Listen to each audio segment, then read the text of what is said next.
Halo emak-emak dasteran dan bapak-bapak sarungan di seluruh dunia, ngegibah positif bareng yuk. Bersama saya Yeni, mari kita ngegibah positif bareng tentang sejarah dunia.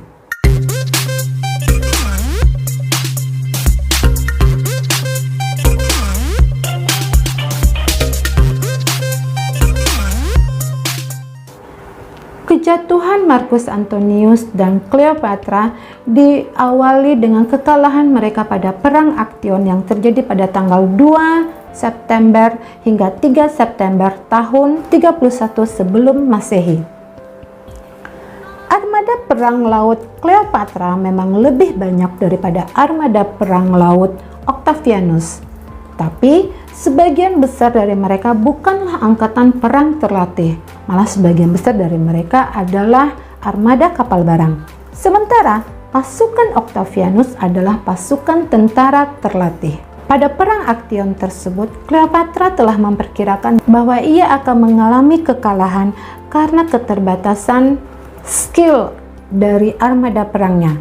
Maka kemudian Cleopatra pun mengambil keputusan untuk menarik mundur pasukannya. Cleopatra selalu mengutamakan keselamatan Mesir, serta ia ingin menyelamatkan sebanyak mungkin armada kapal perang mereka. Setelah mengalami kekalahan pada Perang Aktion, Marcus Antonius tetap melaksanakan peperangan demi peperangan demi mencegah pasukan Octavianus agar tidak mencapai Mesir dan mulai menginvasi Mesir. Cleopatra mencoba bernegosiasi dengan Octavianus. Ia meminta kepada Octavianus untuk membiarkan putra-putrinya menjadi penguasa Mesir. Marcus Antonius menjadi orang buangan di daerah Mesir, mengancam Octavianus untuk membakar dirinya serta harta kekayaannya di dalam gedung makam yang sedang dibuatnya jika Octavianus berangkat dari Rhodos menuju Mesir dan mulai menginvasi Mesir.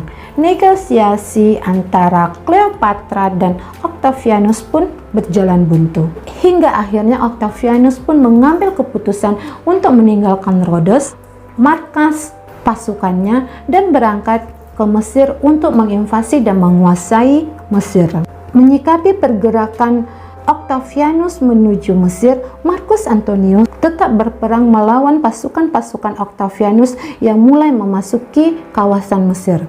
Tapi sayang, pada tanggal 1 Agustus tahun 30 sebelum Masehi, bala tentara Marcus Antonius membelot kepada Octavianus, disusul juga dengan pasukan berkudanya, sehingga Marcus Antonius sama sekali tidak memiliki pasukan armada laut dan juga pasukan armada berkuda. Mengetahui bahwa kekalahan telah diambang mata, Cleopatra lalu bersembunyi di dalam gedung makamnya dan ditemani oleh 2 orang abdi setianya. Cleopatra kemudian mengirim berita palsu kepada Marcus Antonius bahwa ia telah mati bunuh diri. Marcus Antonius yang sangat mencintai Cleopatra pun merasa terguncang. Ia lalu menikam perutnya menggunakan pedangnya sendiri, lalu wafat pada usia 53 tahun. Menurut seorang ahli sejarah bernama Plutarchus, Marcus Antonius masih sempat dibawa menemui Cleopatra di dalam gedung makamnya, dan Marcus Antonius meregang nyawa di dalam pelukan Cleopatra. Sebelum gugur, Marcus Antonius masih sempat berkata kepada Cleopatra bahwa ia gugur dengan mulia. Dan sebelum meninggal, Marcus Antonius menasehati Cleopatra untuk lebih mempercayai Gaius Cornelius, tapi justru Gaius Cornelius lah yang kemudian memasuki gedung makam Cleopatra dan mencegah Cleopatra untuk membunuh diri dengan cara membakar diri bersama harta kekayaannya. Cleopatra diizinkan membalsam dan menyemayamkan jenazah Marcus Antonius di dalam gedung makamnya, kemudian dikawal pulang kembali ke istana.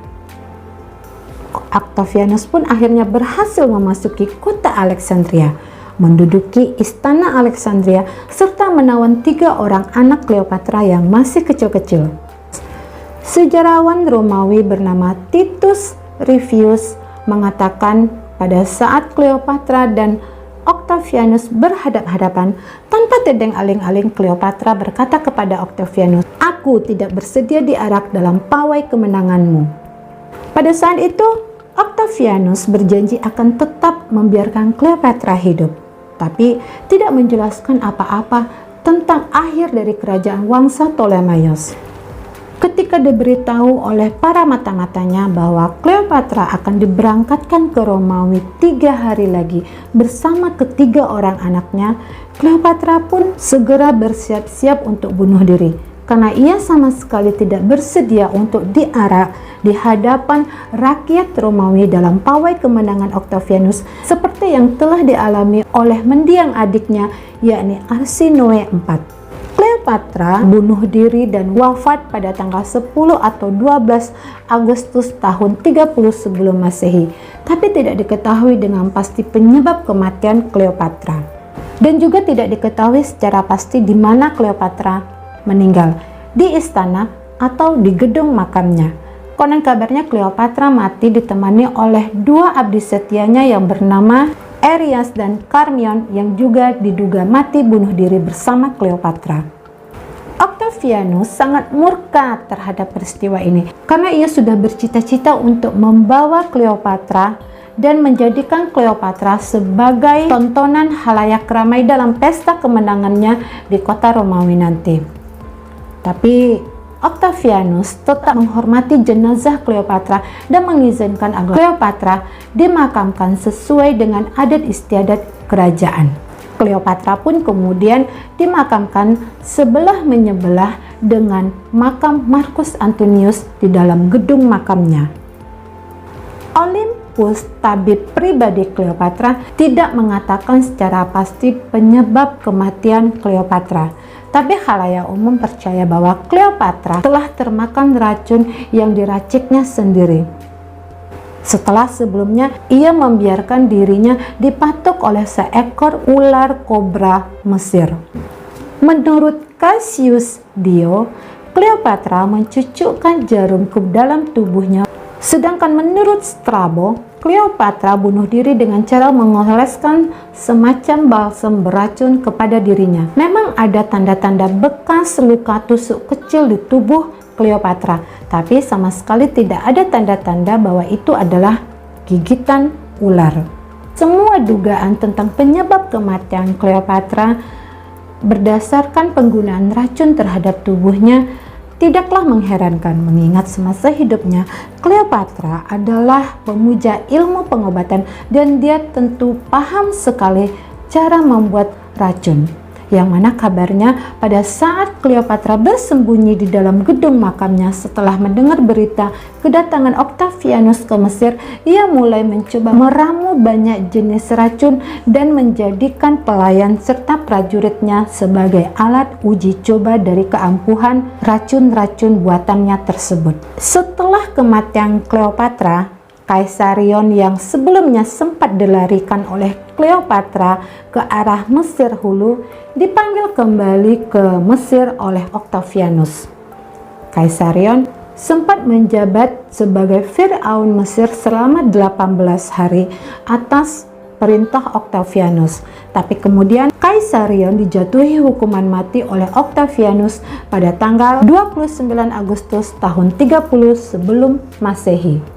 Ketiga anak-anak Cleopatra dan Marcus Antonius yang masih kecil-kecil pun kemudian dibawa pulang ke Romawi oleh Octavianus dan kemudian dibesarkan oleh Octavia muda, janda Marcus Antonius. Walaupun ia telah berpihak kepada Cleopatra, tapi Marcus Antonius tetaplah seorang bangsawan Romawi yang terkemuka dan sangat dihormati oleh bangsa Romawi. Dan dengan kematian Cleopatra ini, maka berakhirlah sudah kekaisaran Wangsa Ptolemaios di tanah Mesir, dan Mesir secara resmi dijadikan bagian dari provinsi kerajaan Romawi.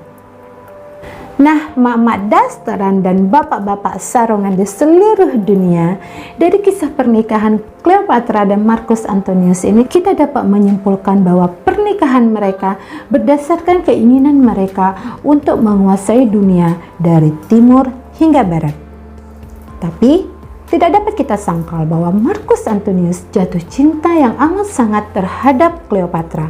Ia rela melawan bangsanya sendiri dengan cara melepaskan daerah-daerah jajahan Romawi dan menyerahkan daerah-daerah jajahan Romawi tersebut kepada Cleopatra. Sehingga luas kerajaan bangsa Ptolemaios semakin besar hingga membuat bangsa Romawi menjadi marah terhadap Marcus Antonius. Cintanya kepada Cleopatra juga membuat ia rela mati bunuh diri dengan cara menikam perutnya sendiri ketika mendengar berita palsu tentang kematian Cleopatra. Sementara itu, di pihak Cleopatra memilih Marcus Antonius sebagai pasangan penghasil keturunan karena Marcus Antonius berstatus sebagai triwira kedua, mempunyai hak untuk mengembalikan daerah-daerah jajahan Ptolemaios yang semulanya dikuasai oleh bangsa Romawi kembali ke tangan Cleopatra. Cleopatra mati bunuh diri sama sekali bukan untuk menyusul kepergian Marcus Antonius yang rela mati bunuh diri demi dia. Tapi Cleopatra sama sekali tidak ingin dijadikan sebagai tontonan pada khalayak ramai bangsa Romawi dalam pawai kemenangan Octavianus. Nah, Mama dasteran dan bapak-bapak sarungan di seluruh dunia, itulah tadi kisah pernikahan Cleopatra dan Marcus Antonius.